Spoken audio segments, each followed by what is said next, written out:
Hello बच्चों, चलिए प्रश्न को पढ़ते हैं। लंबे समय तक वातावरण के संपर्क में रहने पर संगमरमर के स्मारक मलिन क्यों हो जाते हैं?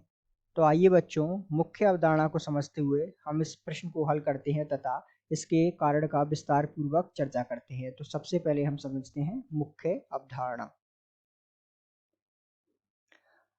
तो ध्यान दीजिएगा, यदि हम मुख्य अवधारणा के रूप में चर्चा करें कि जो संगमरमर के स्मारक होते हैं या इमारतें होती हैं, वो वातावरण के संपर्क में रहने पर समय के साथ अर्थात धीरे धीरे मलिन हो जाती हैं। आपने सुना है, जो हमारा ताजमहल है वो संगमरमर से बना हुआ है और वो धीरे धीरे सफेद से पीला पड़ता जा रहा है, अर्थात ये जो है स्मारक मलिन होते जा रही हैं जो संगमरमर के हैं। तो इसके पीछे का कारण क्या है? तो इसके पीछे का कारण है अम्ल वर्षा।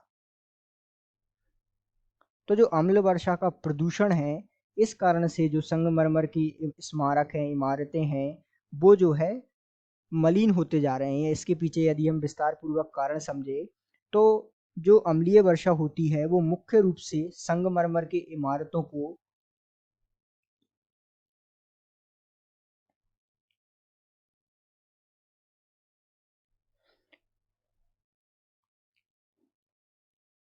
दो तरीके से प्रभावित करती है या दो रूपों में जो है प्रभावित करती है,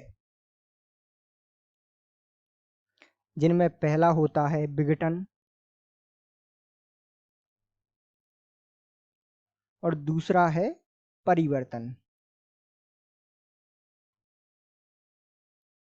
यदि हम इसे और विस्तार से समझें तो हम जानते हैं कि जो नाइट्रोजन के ऑक्साइड होते हैं अर्थात NOx, कोई नाइट्रोजन का ऑक्साइड है, वो जल से अभिक्रिया कर जो है HNO3 अर्थात नाइट्रिक अम्ल का निर्माण करते हैं। इसी प्रकार जो सल्फर के ऑक्साइड होते हैं अर्थात SO2 सल्फर डाइऑक्साइड, ये जल से अभिक्रिया कर सल्फ्यूरिक अम्ल H2SO4 का निर्माण करते हैं और ये जो है मुख्य रूप से अम्ल वर्षा में सहायक होते हैं, अर्थात इनके कारण जो है अम्ल वर्षा होती है। जिस कारण से अम्ल वर्षा होने के कारण से जो संगमरमर की इमारतें हैं या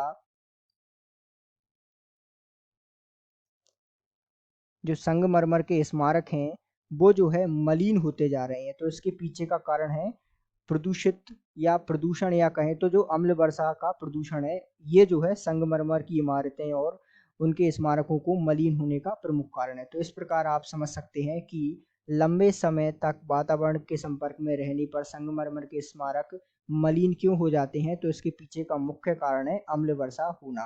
तो इस प्रकार आप जो है इस प्रश्न को विस्तार पूर्वक समझ सकते हैं। आशा करते हैं आपको समझ आया होगा। धन्यवाद।